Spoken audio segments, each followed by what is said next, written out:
This conference will now be recorded. Good morning, everybody. Good Morning. morning. We're about to begin our meeting. Do we have any volunteers on the prayer? If not, you Go do. ahead. Okay. Let's bow our head. Dear Heavenly Father, thank you for bringing us together again today to do business in the best interest of all the citizens in our county. We ask you to just help to make the right decision and give us all the praise and all the blessing, Lord, that you want us to have. We thank you for these blessings and many others. Amen. Amen. Let's all stand for the pledge of allegiance to the flag. I pledge allegiance to the flag of the United States of America and to the republic for which it stands, one nation, under God, indivisible, with liberty and justice for all. You may be seated. We have before you a proposed agenda. And if you look, there should be a few items on the last page on the back of, I'd like to add those items to the agenda, please. Most of them are just for information, I'd like a motion we approve the agenda. Myself. There's a motion and second. All in favor by the show of hands, and that motion carries. All the old minutes were mailed and emailed to all of us. What's the pleasure of the board? I'll make a motion that we accept the whole minute.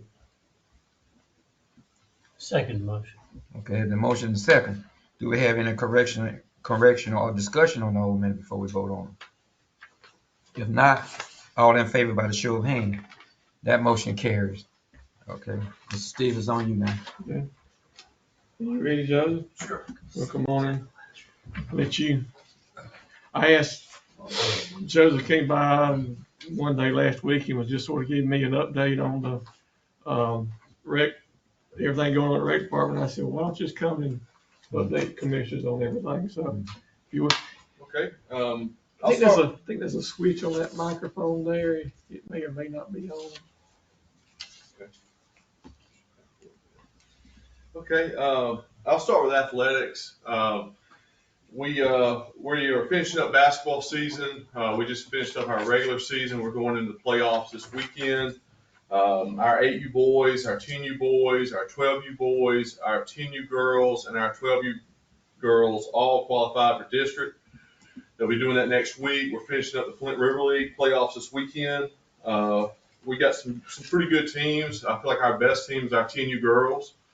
I'm going to be bringing them back probably in a couple weeks to y'all for a proclamation. I think it's the best girls team we've had in a while. We've won 3 district championships in girls basketball. We need it. And everybody says, the 2 best basketball players in the county are in 8th grade. And I don't think that's just Ain't tall. they're good. And Don't tell girls, another county here. What's that? Don't tell another county. Well, I really feel like, once those girls that are in 8th grade get up on varsity next year, a lot of their problems are going to be solved. They're going to be a lot better. They're just going through a very tough learning experience right now on the varsity level. But there's plenty of talent coming up behind them, a good group, good coaches. Those 10U girls are going to win district this year. And I can almost guarantee you that. They have not had a close game all year. They got plenty of height on that 10U team, and they're well coached. They pass the ball better than I've seen, especially at the 10U level. They do a great job.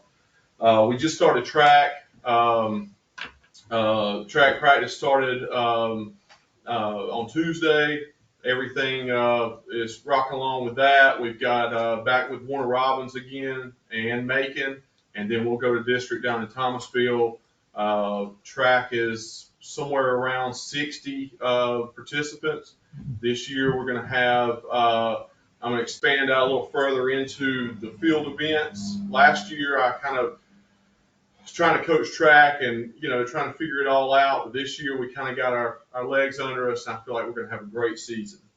And then baseball signups, we are wrapping those up. We just finished up T-ball. Our T-ball signups were up 50% from last year. Wow.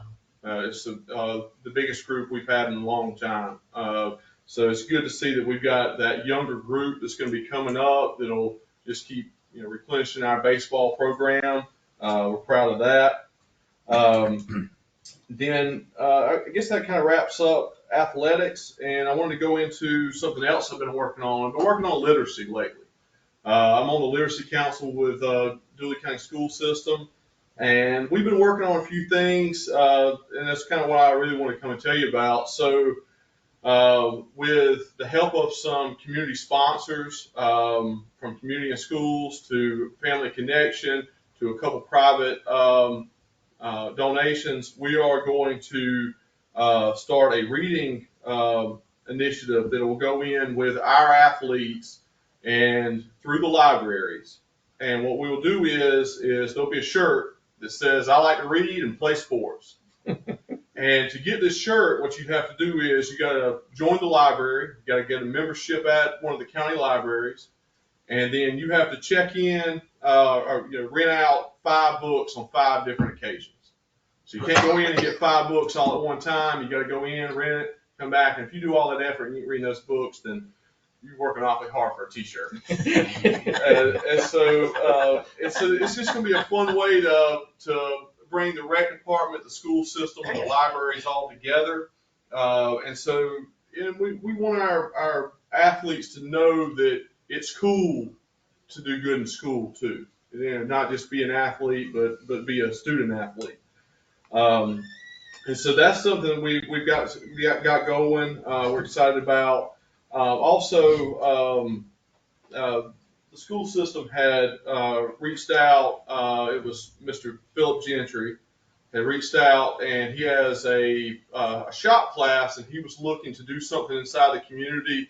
And he has suggested a picnic table or a park bench or something like that the kids in his shop class would build for us. And I said, instead of doing that, let's put little libraries up. And the little libraries, Houston County has them, Crisp County has them. I understand there's one in Lilly. But what we're going to do is these little libraries will be built, and they're going to look really nice. We're going to put them in Dooling. We're going to put them in Byronville, Lilly, Pinehurst, Unadilla, Vienna, and we're going to put these in, and between the library systems and the school systems, we're going to be able to fill them up. And if somebody comes and takes all the books out, we'll fill them back up. Somebody comes and tears them down. Explain what a little library Okay, a little library is a box that's built with a roof on it. It's got where you lift up and you can grab a book, take a book, leave a book, and it's just to keep people reading and easy access to books is what it is. And so what we're going to do is the school system's going to build 4 of them to start. We're going to need 10 overall. We're going to put several in Unadilla, several in Vienna, and then 1 in each of the other towns. And so we're excited about that. I think it's going to be kind of just a fun thing that everybody in the community will kind of get behind, and hopefully spread around the. We're trying to get people reading, not just kids but adults too. And like I say, if somebody vandalizes the town, we'll build another one. If somebody steals all the books out, we'll put more in it. We're going to keep pushing it until until people are reading. The other thing was the Unadilla Library. I had reached out to Miss Rhonda there, and we're putting together a mystery walk. And what this is going to be is it's going to incorporate reading, but also with exercising. And what it is you lay out a track for people to walk, and they go and get different clues. They read something, and then they pop a balloon. A little note comes out. It's a clue. And you go to the next location. You walk, and what it'll do is it'll get people walking, reading, and they'll just have fun. It's going to be a night that people in the community can kind of come together and do something together that supports exercise and reading. We are pairing with the school for STEM night on March 26th. If y'all are available, you should come to that. It should be a lot of fun. The STEM night is a night that the kids really come on and do hands-on learning. And so anytime we get asked to do something with the school system, we're there. We try to pair up the school system as much as we can. And the school system has also bought a huge RV. It's a mobile classroom. I don't know if y'all have seen it. It's parked over there at the bus station. It's impressive. I don't know what it cost, but it's all towards literacy and helping the kids, so it's going to be a good thing. but they have committed to us during our summer program that we're planning now that they will come and park it in front of the rec department several days throughout the summer, and the kids can come in and interact on the tablets and the books, and it's be a great learning experience for them. It's all part of an initiative that is going on that is, everything's this hashtag, and then hashtag get Dooley reading, hashtag big Dooley. These are things that are being spread on social media that are going to help towards this literacy initiative. So we're working on, these are the things we're working on. And, hopefully by the end of summer, we have some good reports, because our main goal is, they say the school system tells us that from the end of summer to the start of the next school year, there's a huge drop off. The kids they're not reading, they're not doing anything school-wise, so they're falling off. And our goal is to keep them where they're still reading throughout the summer, and they don't lose whatever the school is giving them throughout the year over those 3 months of summer. So we're just working hard in athletics, but then also working hard towards literacy. Is that all you got going on? That's it. I tell you what, you're doing an impressive job over there. When do you sleep, Joe? I know. I'm sleeping at night like everybody else. But I'm just glad to hear about that. And Dooley County is noted for athletics. Now you incorporate all the other stuff in it, and that's real good. And I'm just tickled to death about what you said about the girls. So I was a high school girl basketball coach for 10 years, and it's about time to recycle. I used to tell the years that I was going to be down because the talent just wasn't going to come through. But now it was a cycle up 5 years. In that other 5 years, it was going to be sort of ugly. But now it's about that time for it to come back, and the track and all that kind of stuff. So yeah, they need it, because I swear, man, somebody called me the other night and said, man, let's go 2 points in the first half and 4 points in the second half. I just could not. 56 or something. Yeah. Everything had about 50 something. I just couldn't I couldn't believe that, and It's what soccer. yeah. You know, No, that and I left for a good program there. So, but There's nowhere to go but up from there. yeah, can't go down no further, man. That's right. Yeah. Yeah, and I'm thrilled to death with track, So I think you're doing a great job, and just need to keep it up. All the departments need to hold a heart and soul into it like you're doing. Yeah. Thank you, Joe. We'll get to it. Okay, all right, come on here now. Okay, we took care of the minutes. You got the financial report for the month of January. Take a look at it. Got any questions, we'll be glad to try to answer them. Item number 3, Dooley County is allowed to have 2 representatives on the Middle Flint Health and Wellness Board. Ms. Betty Lamb currently serves as a representative, and the other position is vacant. So we'll keep this on the agenda till someone comes forward to serve. There's a vacancy on the DFACS board. We'll keep that on the agenda till someone comes up with a nominee. The current contract with Waste Management for commercial and solid waste services expires March the 14th. They have agreed to, as Mr. Steve Edwards met with the board last time, they've agreed to extend the contract. They proposed for a year. I suggested let's just extend it till the end of December 31st to keep it on a calendar year. That way, maybe it won't slip up on us next time, just being an arbitrary March the 14th renewal date. So that means we'll need to start working on an RFP, a request for proposals, to start the bidding process. And we'll need to, I'm assuming we'll want to have to review the proposals maybe 2 or 3 months prior to the end of the year. So in case we select a new vendor, give them time to get everything in place. So we'll be working on that this year. You wouldn't put that in line with when we have our budget stuff during the summer? Well, I thought about that. If we got enough time, I don't know. It seems, October seems a long ways off, but I hadn't decided yet on that. But I thought either make it October or January. So I'll keep y'all informed as we go through the process on that. Still working on number 6. Number 7, I sent the letter to the city of Lilly about they had requested assistance from the county on putting gravel on the unpaved portion of Railroad Street. I told them we'd be glad to assist, and our positive was they buy the materials and we'll provide the equipment and manpower to do it. So, and they haven't had a meeting since they got the letter. So, item number 8, back in December, the county commissioners denied a rezoning request by Queris Bullard. Mr. Bullard is appealing this decision. The appeal will be held by the county commissioners at a special meeting on Thursday, February 29th at 9 a.m.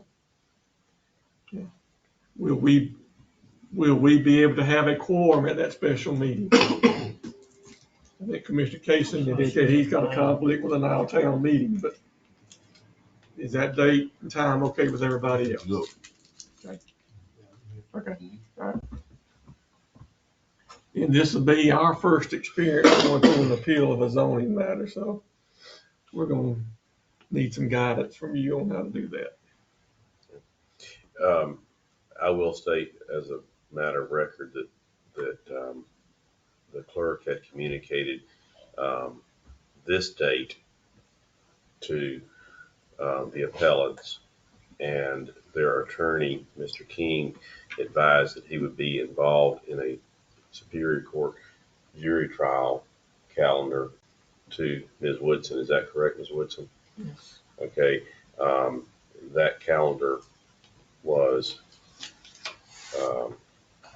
set, and there's a special set case that does not involve him all week. His case is further down the list, but he doesn't have a way of knowing that coming in. So in good faith, she went ahead and continued it that one time as clerk, and then a second continuance was made on the same basis for the Superior Court calendar call in Chris County, where he has 2 cases. At the time he made his request, there had not been a determination as to whether or not those cases would be placed on the calendar, although likely they would have, and although likely jail cases would be above his. But without getting into all of that, at that point, since one continuance had been given, we got to Chairman Barron, and he followed the rules of the Superior Court, which is you file a conflict, because the reason is there, and he put it in his writing of the notice, is that it requires us to notify the residents, notify you guys for a special meeting, and we can't just keep moving meetings if there's not down the road, especially on a time-sensitive issue. So it is possible that if the one or either of those cases goes, or both go to trial, that we'll have to reschedule that. But in order to keep things moving, we decided with Chairman and the clerk that we'd go ahead and notice it for that date, 29. Okay. It's also later in the week when most jury trials are over or otherwise have resolved with a plea. Okay. Let me ask you a question. That meeting that we attended the other night, I'm just curious, you know, some of the statements that were made. Now, and they was talking about us being supportive of them in the decision that they make down there. I sort of couldn't grasp that. We sort of supported them basically on everything that they have done down there, right? That's it. May I interject, since we do have a litigated matter? It is not a matter, I don't know that whether you are supportive of them or not is not an appropriate thing for that appointed board to ask you to do, because that's predetermining. Okay, There's but what he's referring to had nothing to do with this matter. Okay. This is it was a work session between the county commissioners and the planning commissioners talking about planning and zoning in general. Okay, This- not specific No, rulings. this was, Okay. no, this was not. That's the way it was on the heels of what we Right, just said. I Make sure- understand that. I just want to clear it up. Yeah, it's nothing to do with it. I think that stemmed from when Glenn got hired as building inspector, zoning administrator, he went to some zoning classes and learned the way things ought to be done, and then came back and the planning commission got real gung ho about doing some rather drastic changes. And that's when y'all kind of pulled the reins back on that. Hey, we're not ready to do that. That's the only thing I think that they still, the planning commission, some of the members, not the one that was vocal. I think that still sticks in his craw a little bit. But other than that, he admits y'all have been very supportive of the planning commission. It was just that one little instance, and that's why. And we'll talk about it a little later about how I think we ought to proceed to avoid that happening again. So, Yeah. Okay. It seemed like a conflict. I mean, I know that wasn't the case. Right, absolutely. Yeah. Oops. And then, then back in November, the planning commission approved a conditional use for a cell tower, and the Totten law firm is appealing that decision, and that appeal will be heard by the county commissioners at y'all's February 7th regular meeting. So. how long do they have to appeal? That's done, I'm just now noticing, that's done in November. We're talking about an appeal in March. They filed a timely notice of appeal, but there was some scheduling issues. What is time, 30 days?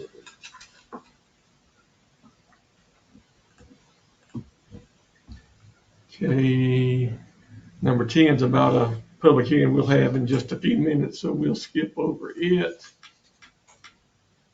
But your concern is exactly the concern that I raised earlier, is once it's a timeliness on the appeal, but then litigators get in there and treat it like a court system and want to just keep pushing it down the road.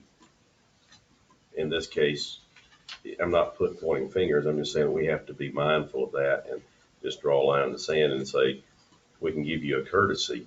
And we gave them a courtesy. We gave the other side the other issue a courtesy. But after that, we've got to put it in line and say,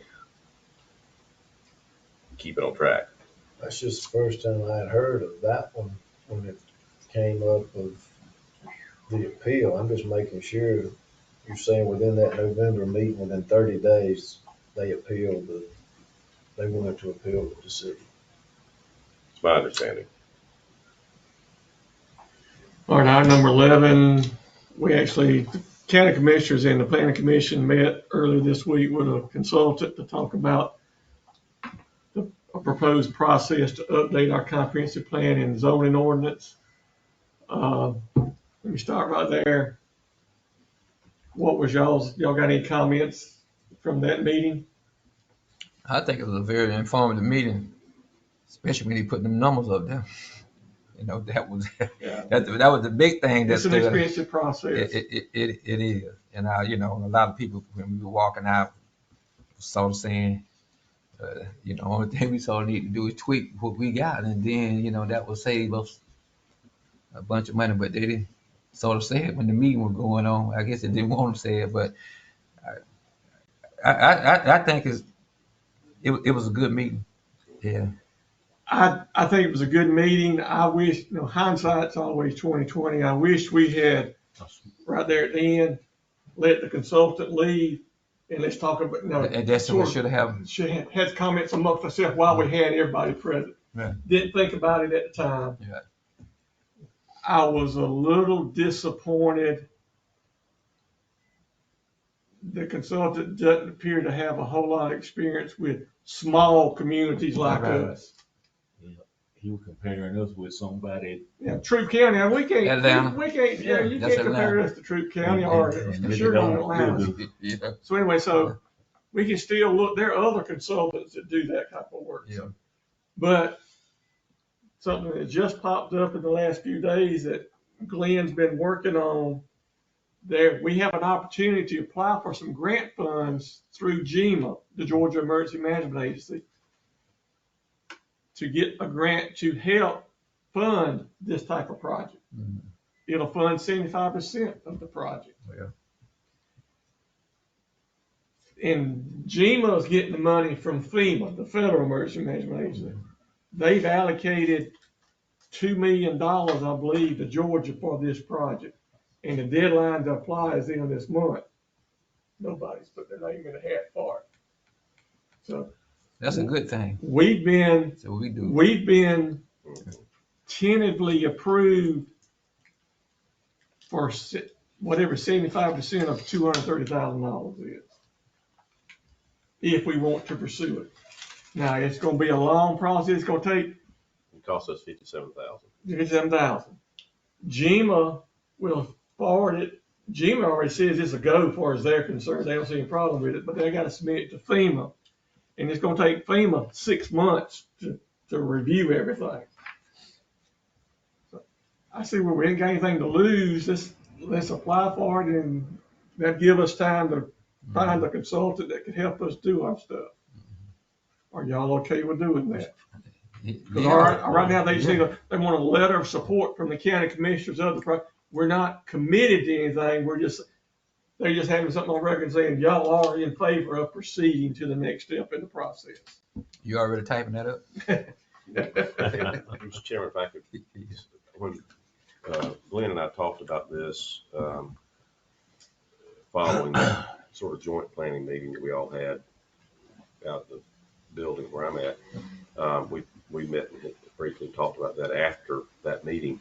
And I thought that the proposal price that they were putting out there was a little bit steep from the last time I did it. The last time I did it was about 15 years ago for the city of Leesburg, and it turned out to be about a $15,000 project back then, with the lawyer's time and the rewrite and so forth. And we dealt with somebody in Atlanta. There's a law firm that did this in a lot of the metro areas and all that. And we were dealing with a city that's growing, which is what they deal with. But we're not dealing with that here in the same ways.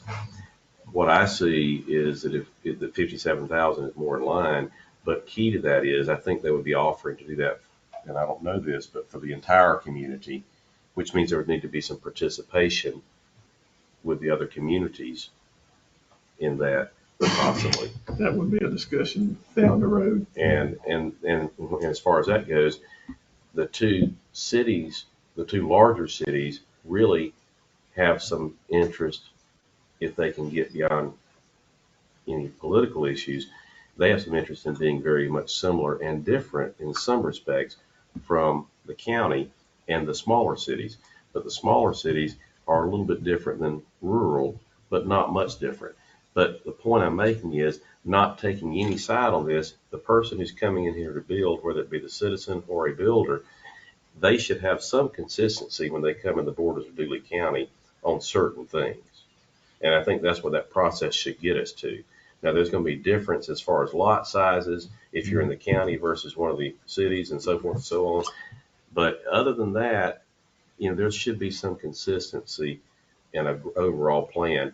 And with the federal government behind it, remember, what I've heard around this board a bunch of times is we didn't have any of this until the flood of '94. And then we were required to get it in order to qualify for FEMA funds going forward. So, there's some reason to do it. We so happen to be, my son working on a house and project had always been, and it's strictly through FEMA. And you talking about consistency. You can't, man. I don't know how many inspectors that you got. And it's all through, like you said, planning and zoning and codes and all that kind of stuff. It's just unreal. Yeah, I mean, FEMA got a hold of Albany in '94 and hadn't left. They had. Okay, If I might say on that meeting, it was good just to see the participation. the interest from the community. If you'll think back, we had as much participation out there from our other little towns than we did on a 10-year lost agreement meeting. So if you can have these meetings where you're trying to do things together instead of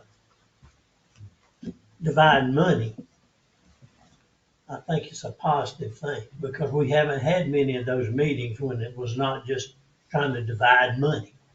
And dividing money causes, it causes rubs. Well, it makes those meetings easier if you already have a relationship where you're mutually doing good for each other.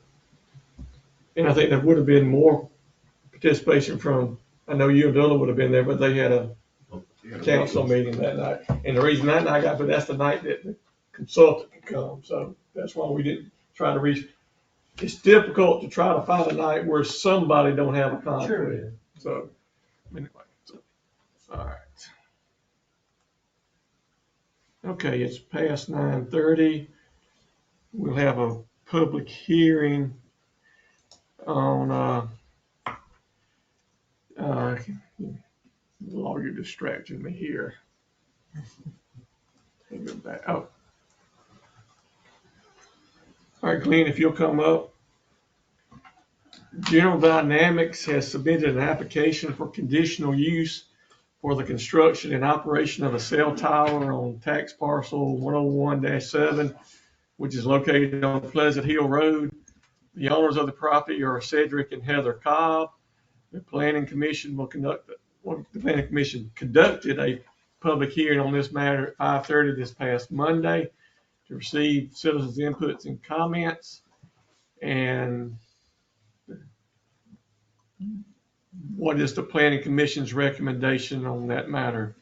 We had a perfect attendance of the planning commissioners, and upon hearing the motion, they recommended a approval for the conditional use of the tower on the property. Okay, so Unanimous? Unanimous, yes, sir. No, there was nobody in the crowd against it. No, sir. The only person that attended is the same person that's here today, and that's a representative for the company. All right. So now today, the purpose of today is the next step in the process is the county commission to hold a public hearing on the matter. We've heard the recommendation from the planning commission. I'll open up the public hearing at this time. Is there anybody here to comment in favor of this project? If you would, come to the podium and state your name, and we'll give you up to 3 minutes. Sure. Good morning. My name is Brian Devine. I'm with General Dynamics, and I'm here on behalf of Verizon. They're looking to build a new 190-foot monopole near the junction of Parker and Pleasant Hill Roads. And the area is currently underserved. It's essentially no existing coverage there. It's very difficult for people to make calls, even to 911. And I understand from speaking with the owner that there's been some recent development in the area, so that problem is going to get even worse. And that's what Verizon is looking to resolve, with this particular site. And the matter was heard by the Planning Commission in 2021, I believe. And at the time, it didn't make the funding cut to get built by Verizon. So the zoning approval expired. And now Verizon has a contractor lined up, ready to build the tower. But since the approval had expired, we're looking to make sure that we get a new approval and get the paperwork in order so that they can apply for a building permit and build the tower. The tower will not be lighted. It's only 190 feet, and it doesn't meet the thresholds to require notice to the FAA, so there won't be any lighting at the top of the tower. And it's set back a little bit from the property line. So it will also, as you know, the cell tower will be unmanned. A technician will only need to visit the site approximately once a month for about a half an hour or so for routine maintenance and testing. So there won't be any additional burden on county infrastructure. And if you have any questions about the design and the need for the tower, I'm happy to answer them. I'm trying to pull up the map right quick. I should have had this I already. could add information. One of the things the plans and commissioners make for us in case a tower was to fall, it doesn't fall onto any type of residential or any type of living spaces. And so they make sure it's back far enough so that worst case scenario, if it did collapse, it doesn't fall on anything other than vegetation. And to supplement that, this is approximately a 53.5 acre tract, and there aren't any buildings or dwellings, in the immediate vicinity of the tower.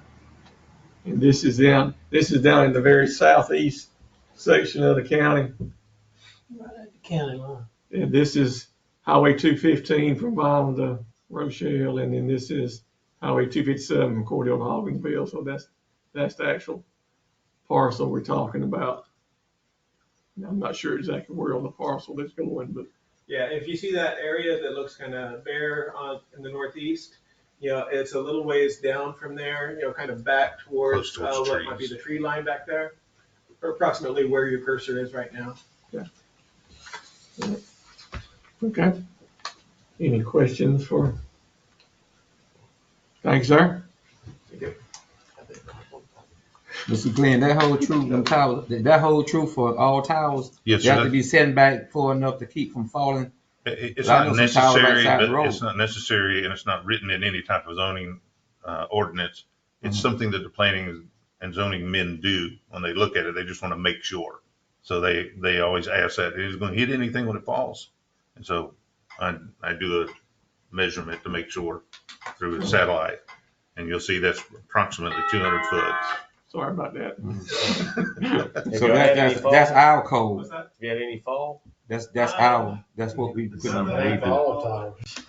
I know, I'll ask you a question about the height, Yeah. lighting. What is it, 200 foot? You got to have lights? Yes, anything over 200 foot would require notice to the FAA, but, there are cases in which, something lower might require it if you're in close proximity to an airport, that could impact navigation.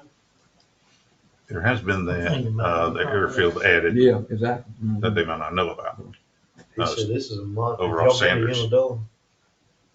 which is down on the bottom part. That's miles away. I Okay. think that's what these are. I think Is that railroad or is that railroad? So aeronautical miles. All right, is anybody here to comment in opposition to the project? Hearing none, we'll close the public hearing. Mr. Chairman, so the floor is open for. I make a motion, Mr. Chairman, that we approve that recommendation for the tower. That's it. There has been motion and second. Do we have any discussion on it before we vote on it? If not, all in favor by the show of hands? And that is unanimous. Motion carries. I'd like to thank you gentlemen for joining us on the meeting with the Planning and Zoning Commissioners, and we hope to have you again soon. Well, thank you for reminding me. I knew there was something else. I mean, as a follow-up to that meeting, while everybody seems to be interested in doing some update, we all know our zoning ordinance needs updating. I think nobody can argue that fact. And the Planning Commission seems eager to tackle the project. I'd like to suggest the county commissioners attend the next Planning Commission meeting. One, just to see them in action. And then at the end, once I think you said they have like three requests on the agenda right now, Glenn? Two right now. There may be three that they haven't got it. They got till tomorrow to finish. 2 or 3, but none of them appear to be Nothing. controversial or anything. No. It's March 11th. Which would be March the 11th. It's a Monday. It's the second Monday of the month. They meet at 5:30 here. Suggest the commissioners, and let's sit in the audience and observe their meeting. And then once they have taken care of that business, let's have a little work session to talk about how we want to proceed updating our zoning ordinance. I'm just suggesting that, and that's up to y'all if y'all want to do that or not. Sound good. Yeah. But we need it. I think we need to periodically meet with them and make sure everybody's still we're heading in the right direction. So, all right, we'll work toward that. 6 Thank you. p.m. 5:30. Okay, next item on the agenda. And as the attorney pointed out to me, Mr. Harris's term on the Board of Election expired December 31st, 2023, not 2024. So That was a typo on my part. Oh, So, but I believe Commissioner Mixon's working on the replacement, so you don't have a nominee today, do you? Okay. All right. And then in your agenda package, you should have received a list of the permits that got emailed out, list of the building permit. I'm gonna start trying to do that every month, just so y'all have access to them. But let me ask you this, on the things that they're doing with the permits and all that. Are they in line with the state? You know, I know we can, if you want to, require more than what the state requires, you know, like on different buildings that are. To my knowledge, we're not requiring anything above what the state requirements are. We're just enforcing the codes that the state has adopted for the entire state.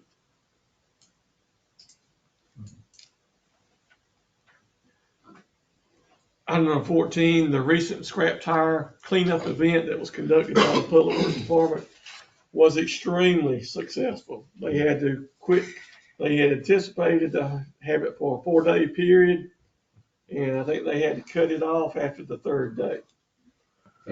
I didn't make it. When I got ready to go, y'all said it was over with. They wound up. You got to get up that Monday morning. I should have had my truck already loaded. They collected a total of over 4,000 tires, over 2,000 car tires, and over 1,300 truck tires, and almost 500 tractor tires. The event was funded by a grant from the Environmental Protection Division of the Georgia Department of Natural Resources, $73,267. It had been, I think, 5 years since we did this. I suggested let's start trying to make this an annual event. We had such tremendous turnout and had to turn folks away. So I know. Do we get the grant every year? what? They offer the grant every year? I think so, but it's a lot of paperwork. But I think I've gotten Rodney and Chris. They see the need, so they're going to start trying to do it. Go after it every year. We may not get approved every year, but let's at least apply for it. They told me that probably best estimate between 800 and 900. 800-900 of those tires were tires that our workforce had picked up out here Along the roads. on the road when they're trying to. You can throw them aside the road? Yeah, throw them in ditches. Well, no, we prefer you not do that now. They get picked up. You kind of Got end about up 30 with of them. Huh? They end up with, if you throw them side. Did I send y'all some pictures of the tires? If you but get that'd caught be good throwing for on the side of the your road, you next get to make license plates. And the paperwork should be about the same from one year to I'll the tell next you what, when you they read did that a- grant, right? Shouldn't be that much change. They did a wonderful exactly. job. It I know was a you see smooth it on operation Facebook. they had going on up there. Tires.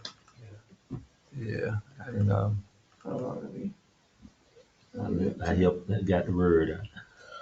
Yeah, you sure did. What's Huh? the Oh man, what? That All was these good. tire shops are throwing them in the. what's the fellow's name that That's why I ain't got no space. I know it's been done. Yes. Yeah, I got I about just tried to 30, get 40 all the- tires put at them my all. house. Tire shops. that latest hire one day Rodney made, the gentleman that's with the beard that's running that Okay. It's- excavator. He was going in them pull behind trailers and grabbing them things, just unreal. Wasn't bumping, wasn't tearing up nothing. Item number 15. You couldn't find your picture. I'll try to come back and I got. And there might be a little extra space still up there where I can take some of mine. Item number 15, in Georgia, the presidential preference primary election is scheduled for Tuesday, March the 12th.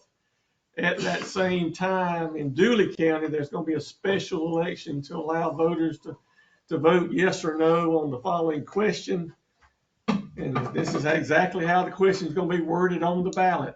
Shall a 1% sales tax and sales and use tax be imposed in the special district of Dooley County for a period of time not to exceed 6 years and for the raising of an estimated $10 million for 25 capital improvement projects for the county and municipalities.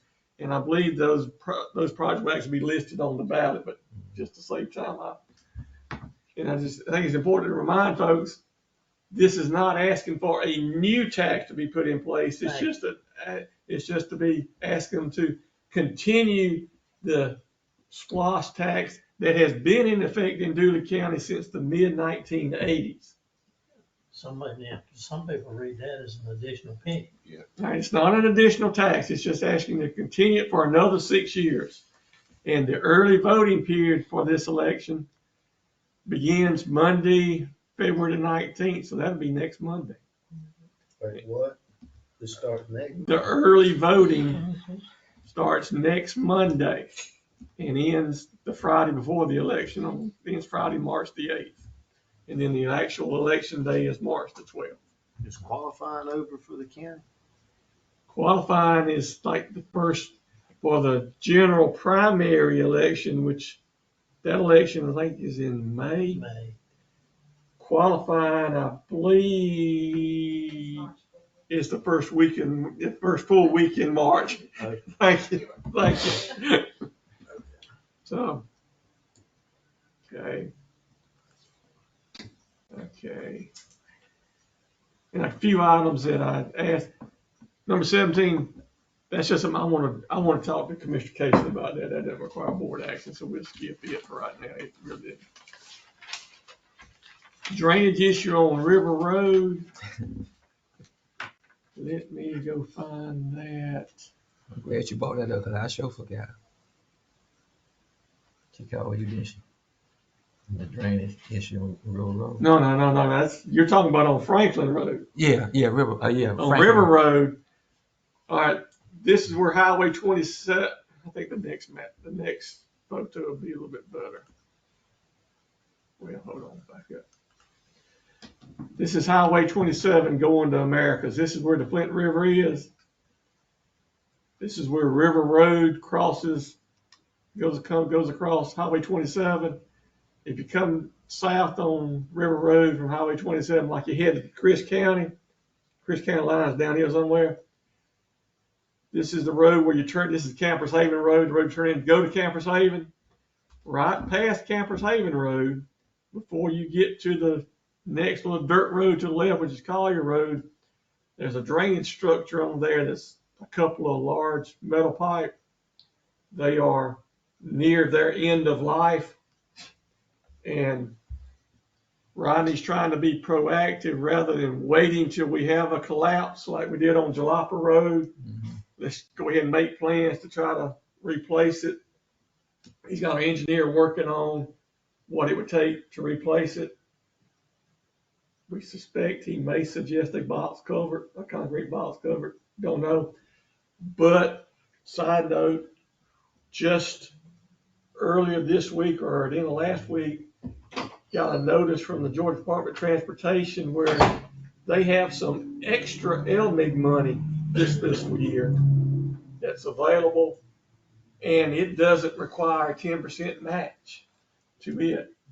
So I asked Ryan to get our engineer on the stick, get something done so we can submit a request to DOT while they got this extra money. Right. I sure hope he needs to pound them with the fact that road leads to Georgia State Park. Mm-hmm. And it's a major thoroughfare from Macon County down to Chris County. It So is. believe that when we close it, it's gonna be a night. That leads to the next. That's going to be a nightmare trying to plan the bypass. That connects to Where? state routes. Even if they were, that's just that minor question. How you gonna? Where am I at? Okay.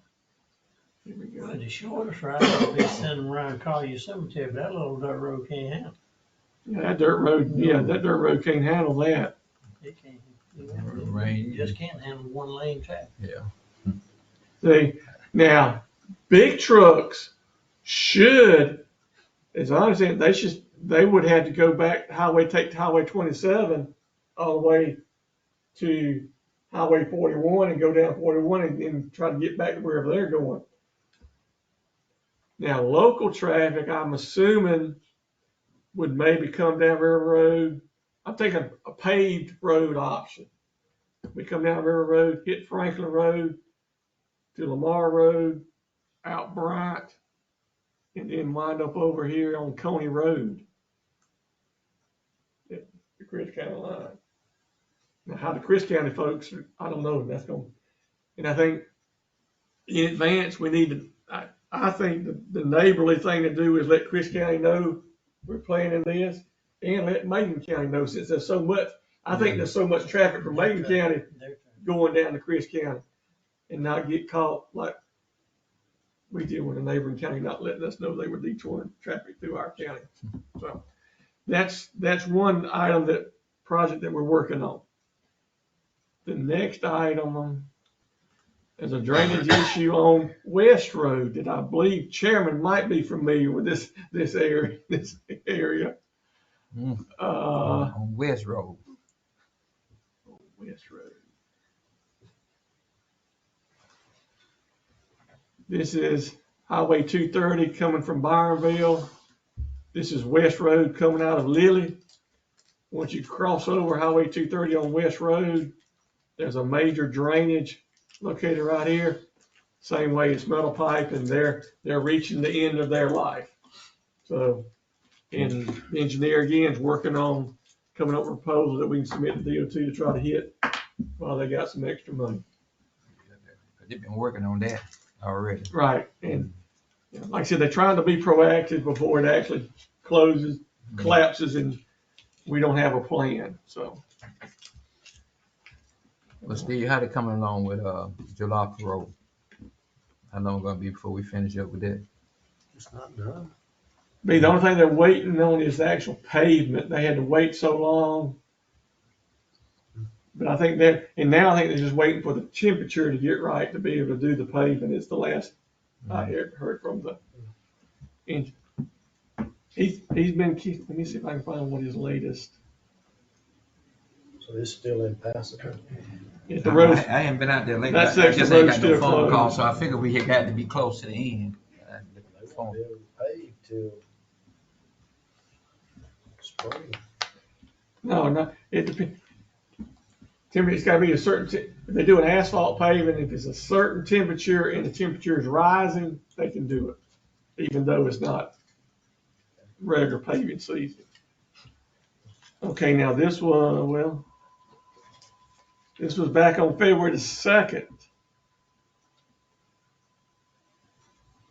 The engineer sent me and said they plan to pave next week, which would have been last week. So evidently they haven't done it yet. I know. I hope they did. All that water that fell. Yeah, I think that the weather probably is what caused them. So as soon as they get the weather to cooperate, it's my understanding the contractor plans to come in and complete that. The drainage issue on Old Cordero Road, that really not anything worth really mentioning to y'all. And the one on Coldwater Road really isn't, other than I just got a cool video. I got a cool video with it, so I can't help but want to just share that with y'all. But we never did finish talking about Franklin though. Oh, I'm sorry. Well, we'll get back to it. Okay. Is that the road or the creek? Hold on a second. Let me go back. It's the creek. Let me. Oh, now it's rushing out there. I mean, it was up in my yard, not just standing in my yard. I mean, it was a river. To give y'all a little background on this, and like I said, this really isn't cool water. I don't know if y'all remember several months back, this issue got brought before y'all this right here is Lewis Mill Lake, the lake up here above well, if you come down here on, what's this road name? Lewis Mill Road, back in here, there's a new subdivision being developed back here on Coolwater Road. And there was a individual that bought this parcel right here. And there was a little drainage ditch through here, that the majority here is probably a lot of the years, no water in it whatsoever, and then best, just a little bit of water. However, there can be tremendous amounts of water at the time. Well, this individual built a new house here, and he wanted his address to be off of Coolwater Road instead of this dirt road over here, Morning Glory Road. It's a great dirt road. Chairman Mixon happened to live on Morning Glory Road. I think this guy didn't want us to have the same address as Commissioner Mixon, but I don't know. Who's the guys? Huh? Who lives there? Nobody yet, Nobody still building yet. the house. It's still building. But he was talking about he wanted to put a bridge across that or try to get across that. And there was some concern from the fire department side, hey, if your address is going to be on Coolwater Road, you need to have a sturdy enough address that a fire truck could come across it. Bridge. A bridge. And that was supposedly what was going to happen. Well, then the landowner, I don't know, for whatever reason, didn't build a bridge, put in some big pipe to take care of it. And it was packed. What man? And it worked It was a great pack. it worked for quite a while, Pipe. till this past week. Yeah. This is that little ditch. There'll be some good fishing in That was where his driveway was. Oh, wow. Dang. And that's just 4 inches of Whoa. rain. Quite a bit of water comes through there at times. There's no need for y'all to have planning and zoning and requirements at I didn't all. realize how many acres that sheds. Of it. Somebody told me how many acres sheds into that pond. It's crazy. Anyway, like I said, but that really doesn't affect us. That's on private property. it. Oh, okay. It doesn't affect us. So whoever that landowner got plenty of money, they're doing all that. This is anyway. Sandy Milk Creek, right? I think it's yeah, Runs into it. I think Runs it's into the very head point, the beginning of You it. can get back out. Well, Go Sandy the other Milk way. actually begins out Can you get back out? in your Noble Gin, Well, yeah, man. but it comes all, but everything else at Noble Gin drains over to the Atlantic. This one drains. Anyway, that's It's a split, yeah. that was really So it's a Yeah. bigger issue than you realize. I called him and welcomed him back to Morning Glory Road. all right. Somerville Road. You have a Nice. David, that address didn't carry the prestigious. I know, but You I know that. but after I saw that had blown out, I rode over there and saw it because I thought about it and I rode over there and saw it and I called him. I said, well, I just want to be the first to welcome you back to Morning Glory Road. I've received a letter from the family on Somerville Road, and I've provided y'all a copy of it. How do we need to respond to this? Thought we wrote him a letter. They called and they actually went to see Nick Edwards, who gave them a solution on how to get around this. Really? And his solution was different from mine, and he and I discussed it. And I said I would, what the solution was on mine was to do it the absolute right way, which would be to run the estates. Because then you're swearing to the probate court that this is who these people are. That's how you normally do it. In title work, you can get around that if you don't want to run the estate by having an affidavit, 2 affidavits of people who are not related that state these are who the family members are, which is a lot cheaper, but could be done. But you've got to have 2 people that are not related to do it. That's where it was last left when this letter came in, and that was about a month ago. My assumption is there was no need to write the letter, and I spoke, I believe, with Steve about it, but there's no need to write the letter if they're talking to the lawyer, because that's what we wanted them to do, and we've asked them to do. Now, if you notice, this letter has 5 signatures, Blake's. 2 are missing. If you look on those, that is Jocelyn Turner and Brian Johnson. Houston, Texas, brother and sister, I presume. And then it says at the bottom of paragraph 2, that from the sentence of Cora Johnson, Jocelyn Turner and Brian Johnson needed to contact attorney Burt Gregory.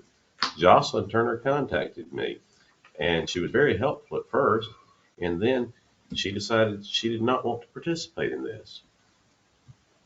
And that was before they went to see, whoever it was went to see Nick Edwards.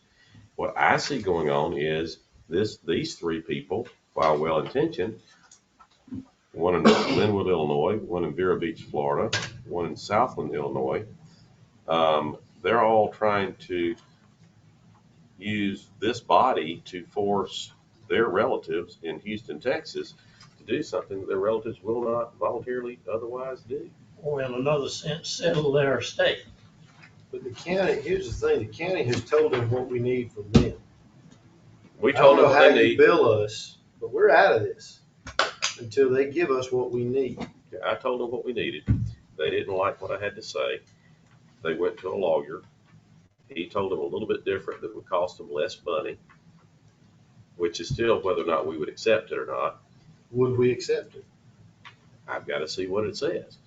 Okay, but probably yes, but I mean, it's one of those things I'm going to have to bring it back to you with a legal opinion that says this is the right way to do it. This is an acceptable way to do it. What do you want to do? Because that's a choice y'all need to make. And my advice would be, if you've got a family that's split, that they go and do it the absolute right way, because you're going to have trouble down the way because they're going to leave off somebody that they need to notify. Not that they're going to do it, but I mean, just going forward with the general practice. When people are threatening back and forth, we're not going to talk to your lawyer, we're going to do this, we'll write letters, you write to us in a letter and all that. What they're saying is, we're confused. I hear that. But the confusion is very clear that they know that the descendants of Cora Johnson need to do something. And those descendants don't want to do anything at this point. They don't want to spend any money on the life, right? That, or they don't want, it's not worth it to them. It's not even. A duty to understand. I mean, Who? the ones that are actually going through this process. It looked like to me, again, I'm thinking that from reading the letter, that they might be confused. Well, I think we have 2 generations here. Yeah. I think we have the generation of the parents, of the aunts and uncles of these people who are estranged, and there's no communication between them. And there may be good, bad. It may not be bad blood. It just may be we don't care kind of blood. You know what I mean? I don't know, but they're trying to draw us into whether they understand or not. Well, can we just ask them they need to let you consult with their attorney so that you can legally get it done through a legal manner? No, So that we it's not the county's position to. yeah, but I'm talking about consult just their the answer. Now, I know that. I'm talking about just to answer their request. I've talked with their attorney. Yeah, and And I go told from from there. I told him that if he got the affidavits together, then I would analyze them. Mhm. And what the question was for Mr. Mixon was, would you accept it? And I prefaced my remarks with, I've got to see what they provide first, And what I'm going to do when they do that is I'm going to pull obituaries, and I'm going to see if they're telling the truth. But see, after you told us that, then you just recommended us that we scrap that idea and go back to the absolute right way. But- We have to probate the You got estate. two different right ways here now. No, we have the No, Now right you got a way. right You way ask a from him and a hypothetical. right way from their attorney. You asked a hypothetical, and I've yet to see anything back from it. What I got was this, which then tells me that we probably aren't going to go that way because they're not even going to agree to who those people are. Mhm. I'd rather Judge Bowen, I really would prefer that Judge Bowen give us an order saying this is who these heirs are. That's what you're recommending, that they have to go through and probate all the estates that we've already told them they had to probate. Mhm. So Because, we've instructed them, so until they give that back to us, we're done with. right, the because rest. they had an alternative route. They chose not to take it. And the alternative route didn't even get off the ground. And it was because they didn't even want to do that. And even if we did, it's not a matter of would I have accepted it. It's like, I don't know who they would put down, And so we're spinning our wheels a lot over the fact that it's not hard to do the estate. There are two heirs. See, that's what I'm saying. Okay, and I don't think there's multiple heirs here. I think there's two people that have to do the estate. But I'm not, and one of these people got into it with me about why I hadn't researched their family, why I hadn't gone back up and figured out. You're not getting paid for that. Right. But I mean, I'm not trying to, I don't know who their family are. Again, I think we might have been on the right page until, they did go get the other attorney, and then he suggested stuff to him which wasn't the same as what you suggested. So, and they still didn't do what he suggested. Right. So.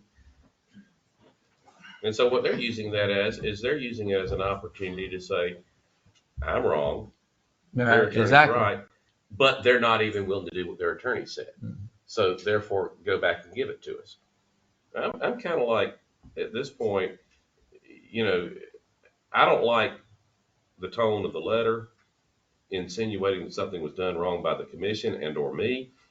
All we've done is let them know that they need to run the estate, which they acknowledge in their letter twice, on the first page and by the absence of signatures on the second page, that they know what they need to get this done. Period. Does the board want a written response provided to this letter? I would. I mean, just to say you need to consult with your attorney from this point on. But you write it. Yeah. Steve. We don't need to pay him to write any more of settling their estate. I don't think they're selling their estate. I think we're just giving them a reply to tell them what they need to do. To settle their estate. That's what they need to do.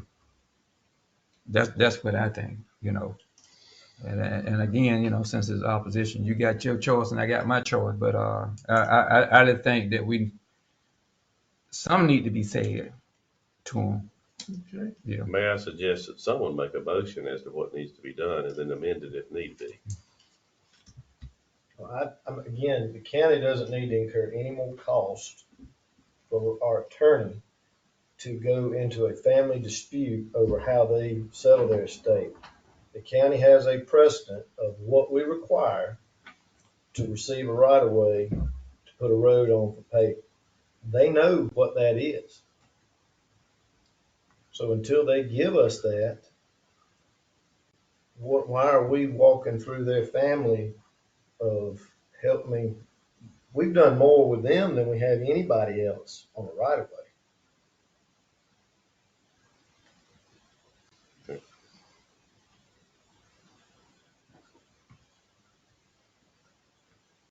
I mean, Steve's response, So you're making a motion that the county administrator write to them and tell them to get with their attorney. And follow what he instructed them to do. That's fine with me, as long as they get a letter saying that's the. Okay, and who's the letter to?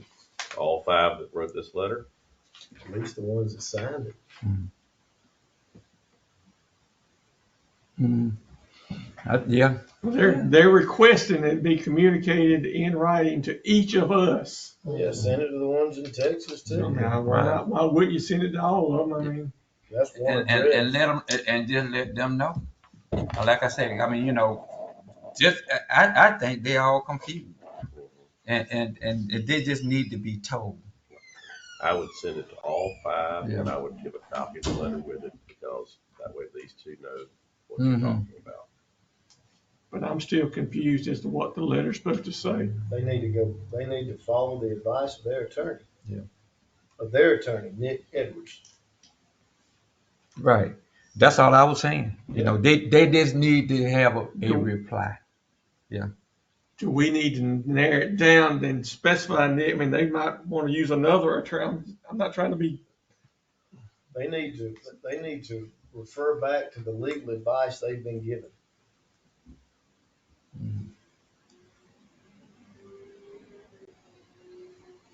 Because I feel like that if we don't give them a reply, then you're gonna open up another can of worms, and we ain't doing that. But I mean, if we're not, Where's the if we're guy's not name? specific, they're gonna still be. Where's Yeah, the I- guy's name from the road? He's not even signed this. William Turner, he's got the property next to this. He's not involved in that parcel, is he, Mr. David? No, But he's some kin to him, isn't he? brother. So William Turner doesn't have anything to do with this piece of property? It's all, like y'all saying, I think it's all air. He Which I'm lives tired of next in to, there. his Yeah, house is right in the there, parcel right. next to this Right. parcel. Mhm. But his parcel's in his name. But he's got something to do Did they with write a this? letter on that day? Yeah, he got something to do with that because he's the brother to the other brothers and the sisters that are complaining. And, you know, I'm thinking all of them was on the same page, but you know, but now you know we looking at it like I truly don't. Maybe I need to go out there and talk with him myself, but What's the date of that? May 1st, But they got a 2023. paved road on one side of it. that's up Third one up. on them. This not a paved road to their house. This, in the letter we have today, they reference that they wrote a letter on May the 1st. So this is the email. I truly don't think they understand what's going on.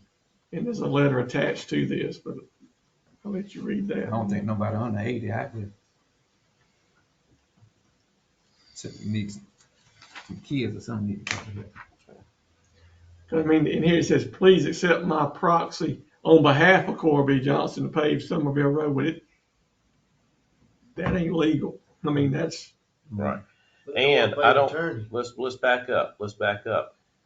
This email, I am not 100% sure that saying I was the executor of the estate and had power of attorney are two different things. She may have had a power of attorney, as I explained, which goes away at death. Executor of the estate would mean that she was named in a will, that will was probated, and she was sworn in. I don't think that process happened. So that's maybe she's not trying to mislead, but it is misleading in that she doesn't have the authority just because that's who her mom wanted until the judge says you can. That's the problem. Now, I may be wrong on that because I haven't looked at that particular issue, but I think that's where we got stumped at this. Mm-hmm. Because we asked because what you do is you get letters testamentary and you provide in those letters testamentary say that you've gone through the process with the probate court and you do have the authority that she's speaking of in that letter. We can find that out real quick, but how much digging do you want to do? You know? But that one thing is not gonna clear it up. If she did, that's not gonna clear up that land. This is Jocelyn Turner.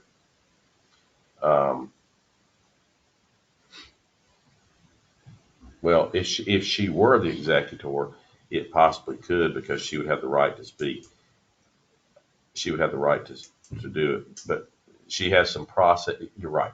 It would make things tremendously simpler, but there are some other processes that would have to take And an place. executor, per Nick Edwards, cannot give away land. They have to take it out of there.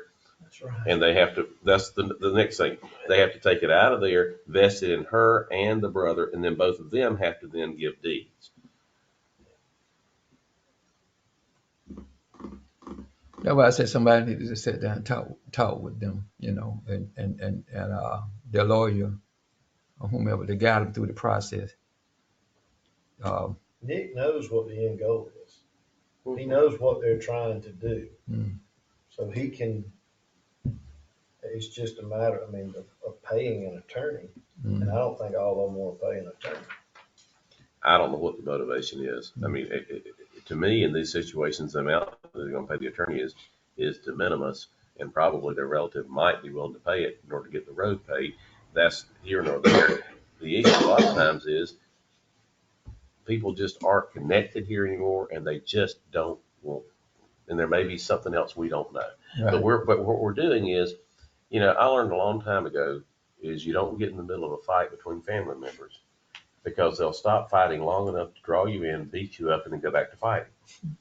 That's what we're being done here. So you got a Sacrifice. situation too, where when they do all this, the next thing you're gonna hear is, when's my road gonna be paved?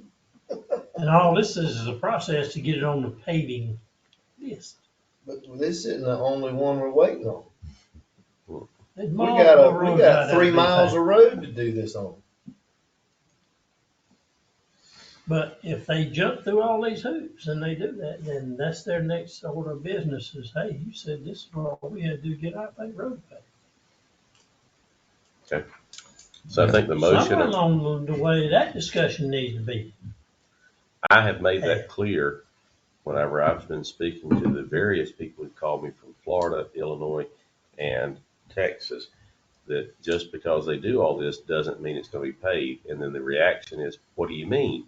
And I said, well, in Dooley County, in order to get a road paved, we have to have all the right of ways first. Then it goes on a list, and then the county commissioners determine when it will be done that year. And then depending on priorities, if it doesn't get done that year, if there's a more urgent need, then it might get done. Well, why is that? And I said, I can get into political. I just told you what the process is. Because there's over 200 miles of it that way. Right. Well, That's the answer. The point is they want to draw me into an Simple. argument and make me the bad guy for delivering the information that the road's not going to be immediately paid. Well, I think we need to cross this bridge first. And then, you know, we can assume all the other stuff. Yeah, you know, but, that, I hear us talking, but, you know, didn't, and if it doesn't go any further, well, then it's not that we didn't make the suggestion, the That's route right. that you take, You're exactly right. you know, so, but You now, heard it. as I see it, you know, I mean, you know, we can't do everything we want and we can't satisfy everybody. But now I just think we need to do what is at hand and go from there. And then, you know, if we get to, you know, each bridge, then we'll handle it when we get there. I quite frankly thought that we would have a response from Nick Edwards. Yeah, but see, again, I thought, see, you know, they say one attorney said one thing, the next attorney said the other. So now it's a ball of confusion. So now they might feel like they're getting had or G'd or whatever. But that's why, if I go out there and talk with them, I would like to talk with William and some of his kids, and maybe they can understand it better than him, and then we, you know, they can go from there. Yeah, I like I said, I think the younger one out there probably 85 or 90, but it's just not a lot of thinking power that going into it, and that's the reason why we got all this stuff that's going on.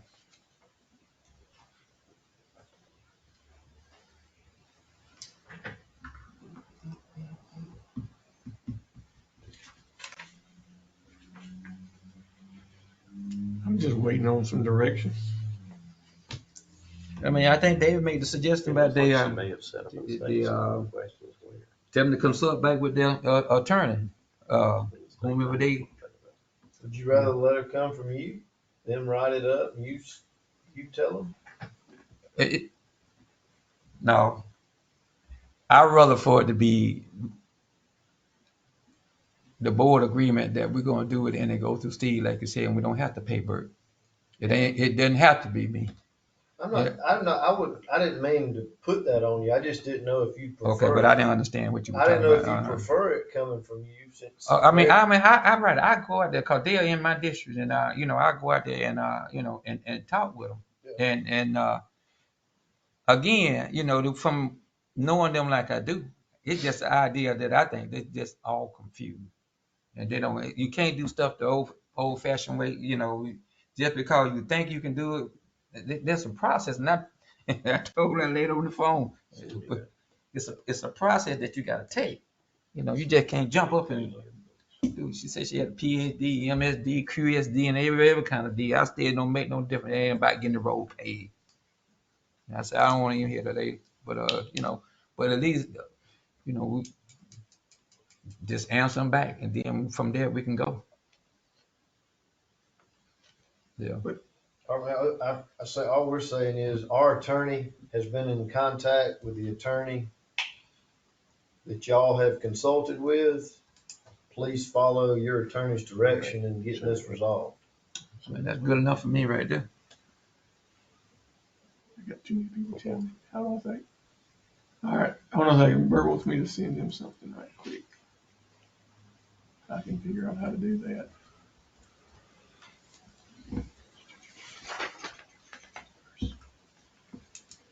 Where? No, I don't want to. Okay, new email. BERT.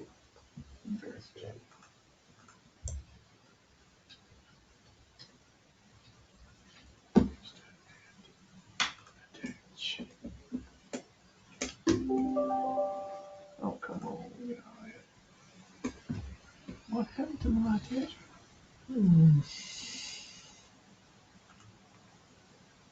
Okay, I want to attach. There, right there. That's it. Thank you. Okay. Now, I'm sorry. Back to the letter. What do y'all want the letter to say? The county attorney's been in contact with the attorney that they've consulted with, and they need to follow the advice of their attorney to get us what we need to rectify this.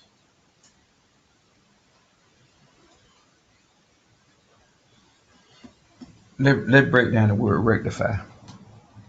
Do what? The word rectify, let's put in a more common. To resolve this. Okay, that's time. They'll better understand that proper resolve. You said they had a PhD? Well, that man could have got it from one of them schools on TV. Okay. All right. I believe that's the extent I have. Would you like to address the board? I believe. Yeah, sure, quickly. Good morning, I'm Amy Bryant. I'm the staff attorney and the court administrator for the judges in our circuit. And as you know, Judge Pacini's retiring and I'm running for her seat. And I just wanted to come and meet everybody. I know our judges have enjoyed a really good relationship with the Dewey County Board of Commissioners. You all have been very supportive and generous with our budgets for court operation costs. In turn, the judges are very mindful of trying to keep costs down when juries are here and for people housed in the jails. Mr. Sanders worked really closely with us during COVID to come up with alternative places to have jury trials. And the Dewey County Board of Education was wonderful. We actually had trials in the schools. I don't know if you all remember that, but it was a big concerted effort. And Mr. Sanders, we appreciate all that you did. But I've been the court administrator and the staff attorney. I am an attorney for 20 years, and I just work really closely with the judges with everything from legal research to orders to grants to budgets to legislation. The criminal docket is one part of what the judges do. We also have a very busy civil docket. I'm actually the director of the ADR program, and we try to resolve cases so that the judges can spend more time on administrative tasks and on the criminal docket. So I just wanted to come by and meet all of you so that you would know who I was, and I just thank you for your time. I still didn't catch your name. I'm sorry, yes, Amy Bryant, I do have a car. Amy Bryant. Right? Bryant, Bryant. That's right. And I live in Cordele. My husband and I, and we have two 18-year-old daughters who are graduating and going to UGA in August. So Well, congratulations. thank you. We're excited for them. I've worked with Bert for years and years. You all are blessed to have him here. He's extremely smart and capable. Don't brag on him too much. He's my friend, so. Blessed is a different word. Let's define that as a commission, as a chairman to do. Let's Yes, define- I'm 912-286. Mr. Chairman, that's all I have. I got one thing I want to ask. I meant that. When they did the census, you mentioned the other night, the population of Dula County. Yes, sir. The population, and can you break it down for me for is white, black, Hispanic, others? Huh? He Well, is, I got he is thanks on for a getting the roll information. today. Well, it used to be 14,000, 2,000 were incarcerated. Yeah, I know. And that had nothing to do with black or white, that had to do with the fact they could not vote. That ain't what you want to say. It don't make no difference. But they can vote or not. They got what they wanted. Census data from the Georgia. Yeah.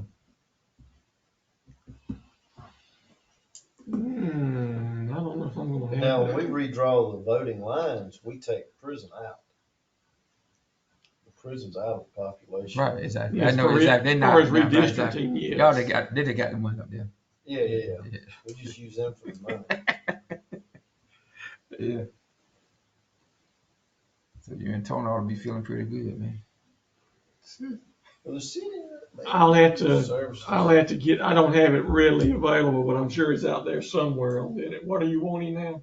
The like you said, the total population for Dula County. I got that. Okay. 11,208. Okay. Then break it down in white, black, and the others.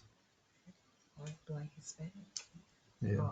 Yeah, the Hispanic. I meant to say, yeah. I didn't add Hispanic too. I mean, All the, they have all the different others. yeah.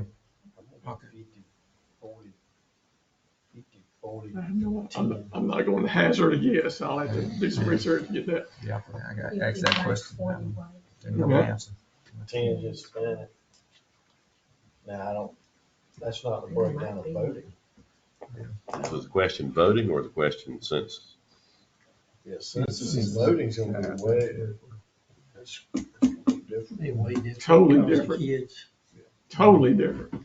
Voting's gonna be, Please. We probably have like 6,000, 7,000 registered I'm just talking about voters. percentages. Like, I think your Hispanic goes down. Mm-hmm. Okay. All right. That's it, Mr. Steve. Anything else? All right, Tony. That's it, right? Mr. Chairman, I make a motion, oh, you finna say something? I just want to, I don't know if I sent you all out the email that they're having the ACC conference in Savannah, April 25th through the 28th. Does anybody want to go?